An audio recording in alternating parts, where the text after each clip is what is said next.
They say the worst prison is not the one with iron bars, it is the one you build for yourself with your own choices. When Daniel signed the divorce papers, he thought he was setting himself free. He thought he was escaping the woman who had once been his lover, his friend, and his wife. But freedom was not waiting for him. No, what waited for him was darkness. What waited for him was pain. What waited for him was a nightmare that would hunt him down with every breath he took. Because some marriages are not tied by law. Some are tied by blood. And when you break those vows, you don't just break a heart. You awaken something that will never let you go. This is Nightfall Tales by Wura, where stories breathe and shadows speak. Stay with me, the story is just beginning. Daniel's hand trembled slightly as he picked up the silver pen from the mahogany table. The divorce papers lay in front of him like a death sentence disguised as a contract. The room was quiet, except for the ticking of the wall clock. Across the table sat Adaora, his wife, or rather, the woman who would no longer be his wife after this moment. She was calm, too calm, her face unreadable. Her beauty was still striking, but it carried a sharpness now, like a rose with hidden thorns. She looked at him with eyes that did not blink, eyes that had once looked at him with love but now seemed to pierce through him. Daniel swallowed hard. His lawyer, seated by his side, cleared his throat impatiently. "Mr. Daniel, please, it's just a signature. Let's finalize this." A signature. Just a line on paper. But to Daniel, it felt like signing away his soul. He thought back to the beginning, how he had met Adaora at a friend's wedding. She was radiant, full of laughter, and he had fallen for her instantly. Their love had been fierce, passionate, the kind of love that people envied. But somewhere along the way, that love had turned into something darker. The arguments, the silences, the growing distance, until finally, Daniel had made the decision. "I can't do this anymore," he had told her. Now here they were. The end. He pressed the pen to the paper and signed. His lawyer exhaled in relief. Adaora simply smiled, a small, cold smile that made Daniel's chest tighten. "Congratulations," she said softly, almost whispering. "You're free now." But the way she said free sent a chill down his spine. Daniel didn't know it yet, but he hadn't just divorced a woman. He had divorced fate itself. And fate does not forgive. That night, Daniel drove home to his empty mansion. The lights flickered on as he entered, but the silence of the house felt heavier than usual. He poured himself a glass of whiskey and sat in the living room, trying to convince himself he had done the right thing. "New beginnings," he whispered, raising the glass. But even as he said it, his chest felt hollow. He had lost something, something more than just a wife. The wind outside howled against the windows. A strange unease crept over him. He glanced at the front door. For a split second, he thought he saw a shadow move past the glass. He froze, heart racing. "Who's there?" he called out. Silence. He waited, listening. Nothing. Slowly, he shook his head and laughed nervously. "I need to rest." But when he turned back to the table, the whiskey glass was no longer where he had placed it. It was closer to him, as if someone had moved it. Daniel blinked. His hands shook as he touched it. "This is stress," he muttered, trying to calm himself. He went upstairs to his room, but sleep refused to come. All night, he tossed and turned, haunted by the memory of Adaora's smile at the lawyer's office. That smile was not normal. It was a smile that promised something, something yet to come. At exactly 3 a.m., a loud bang echoed through the house. Daniel jumped up. His heart pounded. He grabbed a torchlight and went downstairs. The front door was wide open. And written on the white tiled floor, in what looked like red lipstick, were 3 words that made his blood run cold. "You are mine." The next morning, Daniel tried to convince himself it was a prank. Maybe some crazy fan, maybe even Adaora herself, playing games. But deep inside, he knew better. He went to visit his old friend, Pastor Chaik, a man he hadn't spoken to in years. Chaik was not just a pastor, he was also someone who understood the hidden things of life. Daniel, Chike said after listening carefully to him. You have done something dangerous. Daniel frowned. Dangerous? Pastor, all I did was end a marriage. No, Chike said firmly. You ended more than a marriage. Do you even know who Adaora really is? Do you know where she comes from? Daniel shook his head. She's just Adaora. Chike sighed heavily. Not every woman is just a woman. Some women carry covenants. Some women are bound by spirits older than time. Daniel, when you married her, you entered that covenant. And by divorcing her, you didn't break it. You provoked it. Daniel's chest tightened. Pastor, what are you saying?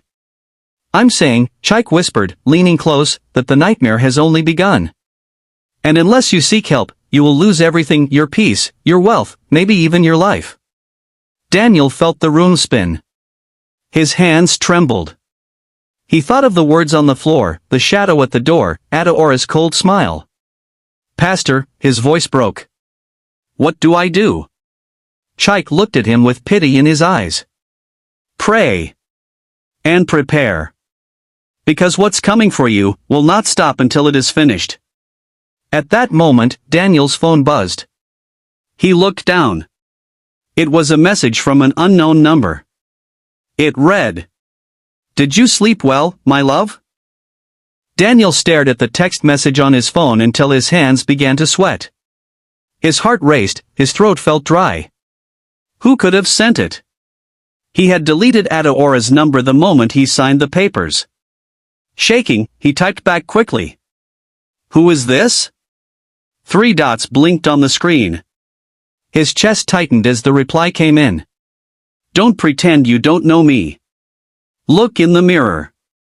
He dropped the phone as if it had burned him. His breathing grew heavy. He turned slowly toward the large mirror in his living room. At first, he saw only his own reflection, tired, broken, afraid. But then, just for a second, Adaora's face appeared behind his reflection. Her lips curled into that same cold smile. Daniel stumbled back, gasping. The mirror cracked, a thin line running down the middle, as though an invisible hand had struck it. Jesus Christ, he shouted. The sound echoed through the empty house. He stood frozen for minutes, staring at the crack, his body trembling. His phone buzzed again. The same number. Don't call his name. It won't help you now. Daniel sank to the floor, shaking uncontrollably. The nightmare was no longer just in his head. It was here, in his home, in his life. And it wasn't going away. The next day, Daniel met with his business partner and closest friend, Kola. They had built their company together, side by side, for years. Kola had been his brother in everything except blood. Daniel, you look terrible, Kola said, frowning as he poured him a drink. Daniel hesitated. Should he tell him? Would Kola even believe it? Finally, he whispered, Kola. I think Adaora is haunting me. Kola's eyes darkened. He looked away for a moment before sipping his drink. Daniel, don't say things like that. You're just stressed. I'm serious, Kola. Daniel slammed his hand on the table. I see things. I hear her. She's here, even though we're divorced. Kola exhaled slowly and leaned closer. Daniel, let me ask you something. Why do you think Adaora never left you before? Even when the fights got bad, she stayed. She wasn't staying because she loved you. She stayed because she owned you. Daniel blinked, confused. What are you talking about? Kola looked at him coldly. I warned you before marrying her, didn't I? I told you there was something strange about her family. Their wealth, their power, it's not normal. But you didn't listen. Daniel's chest tightened. And you knew? You knew this, and you never told me the truth? Kola sighed, his eyes shifting. I tried to, Daniel. But you were blinded by love. And now, it's too late. Something about the way Kola said it made Daniel uneasy. It was not just regret. It was something else, almost fear. And then Daniel noticed it, a silver chain around Kola's wrist. The same kind of chain Adaora used to wear. His blood ran cold. Kola, his voice cracked. You're part of this? Kola didn't answer. He just looked down at his glass. The silence was louder than any words. For the first time, Daniel realized the nightmare wasn't just Adaora. It was bigger. It was darker. And it was everywhere. That night, Daniel fell into a restless sleep. He found himself standing in a dark forest. The air was thick, heavy, and the trees whispered his name. Daniel! Daniel! He turned in every direction, his breath shaky. Shadows moved between the trees. Then he saw her Adaora, dressed in white, standing at the edge of a shallow river. Her face was beautiful but terrifying, her eyes glowing faintly in the dark. Why did you leave me? Her voice echoed like thunder. Daniel tried to run, but his legs refused to move. His voice cracked, Adaora, please. Leave me alone. She stepped closer, the river turning red under her feet. You are mine, Daniel. You will always be mine. Even in death. Suddenly, hands shot out from the ground, grabbing his legs, pulling him down into the mud. He screamed, fighting, but the more he struggled, the deeper he sank. Help me, he cried. Adaora leaned down, her face inches from his. No one can save you. Not even God. Daniel screamed so loudly that he woke himself up. His heart was pounding, his clothes soaked with sweat. But what froze him was not the dream. It was the fact that his bedsheets were muddy. Real mud. The smell of wet earth filled the room. And on the wall above his bed, written in long, red strokes, were the words. You belong to me forever. Daniel collapsed onto the floor, sobbing. He had thought divorce would set him free. But now he understood, he hadn't escaped Adaora. He had only set her free to hunt him without mercy. Daniel spent the entire day locked inside his house.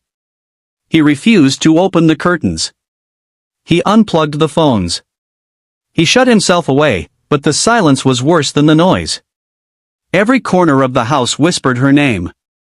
By evening, he could no longer take it. He drove to Pastor Chike's small church at the edge of town. The moment Chike saw him, he frowned deeply. Daniel, your face, you look like a man who hasn't slept in days. I haven't, Daniel whispered.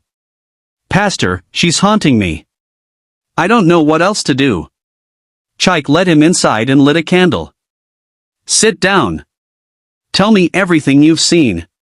Daniel told him, the messages, the mirror, the dream, the mud on his bed.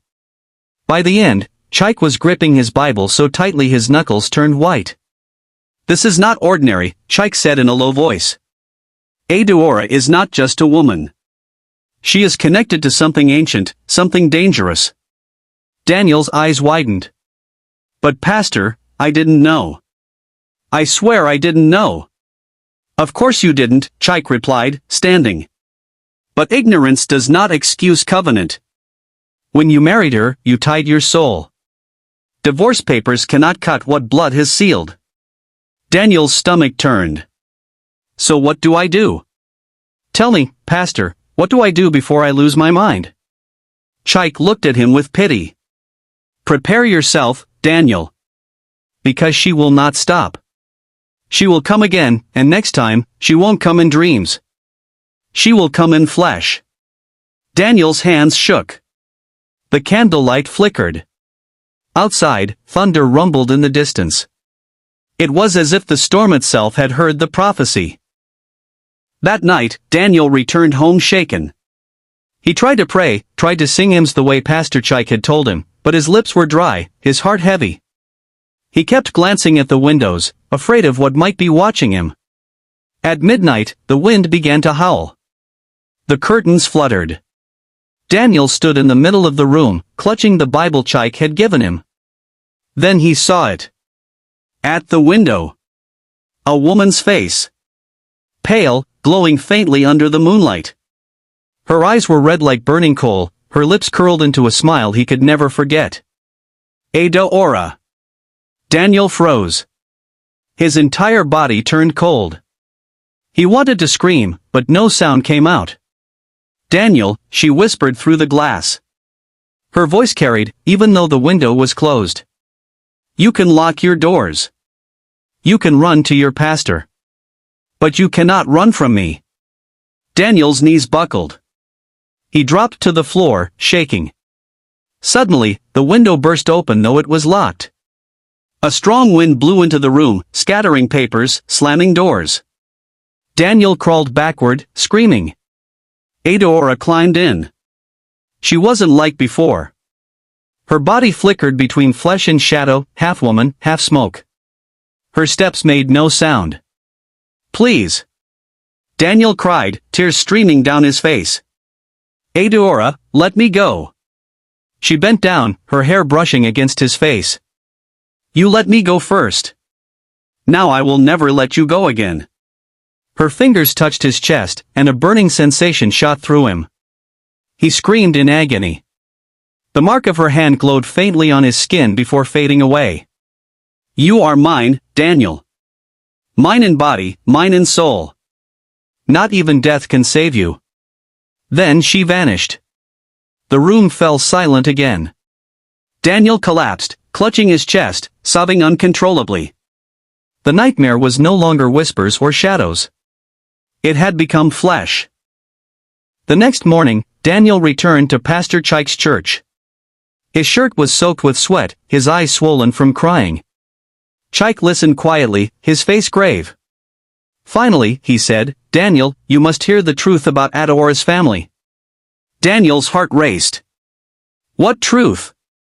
Chike took a deep breath. Her family belongs to an ancient order. It is not just wealth or power they carry. It is covenant, a blood covenant that has lasted for generations. Every woman in her lineage is given a man. That man becomes bound, body and soul. Divorce, separation, even death cannot break it. You are bound, Daniel. When you walked away, you didn't end the bond, you provoked it. Daniel's lips trembled. So, what happens now? Chike lowered his eyes. The covenant demands balance. If you are no longer with her, then something must be taken from you. Your peace. Your wealth. Your sanity. Even, your life. Daniel staggered backward. No, Pastor, there must be a way.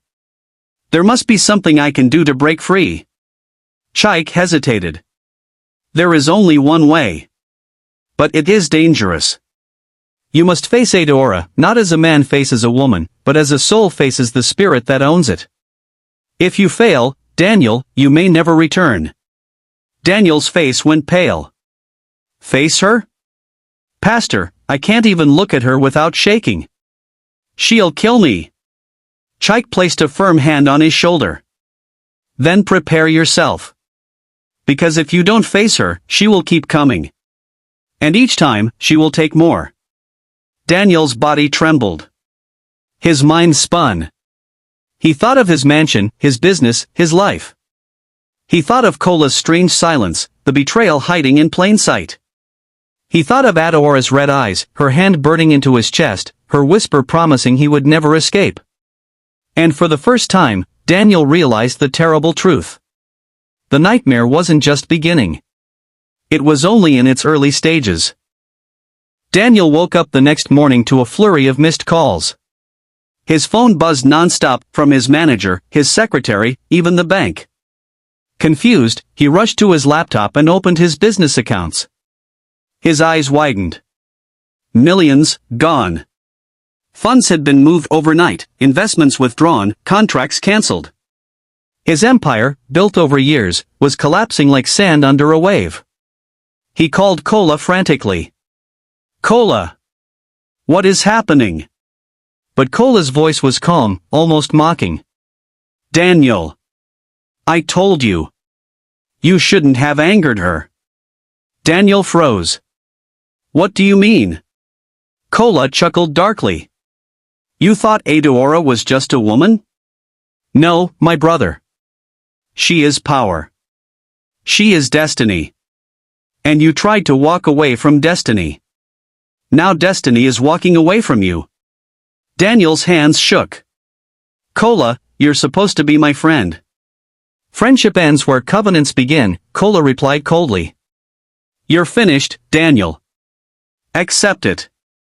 The line went dead. Daniel dropped the phone, his chest tightening. His business was collapsing. His closest friend had betrayed him. And Adaora's shadow was behind it all. As he sat there in shock, an email notification popped up on his screen. The sender's name made his blood freeze. That night, Daniel sat alone in the dark, whiskey glass shaking in his hand. He couldn't eat. He couldn't think. His wealth was crumbling. His friend had betrayed him. His soul was chained. At exactly midnight, the lights flickered. The air grew heavy. The temperature dropped so sharply that Daniel could see his own breath. Not again, he whispered, gripping the Bible Pastor Chike had given him. Then he heard footsteps. Slow. Heavy. Coming down the hallway. Who's there? He shouted, his voice trembling. No answer. Just footsteps, getting closer. Daniel stood, his whole body shaking.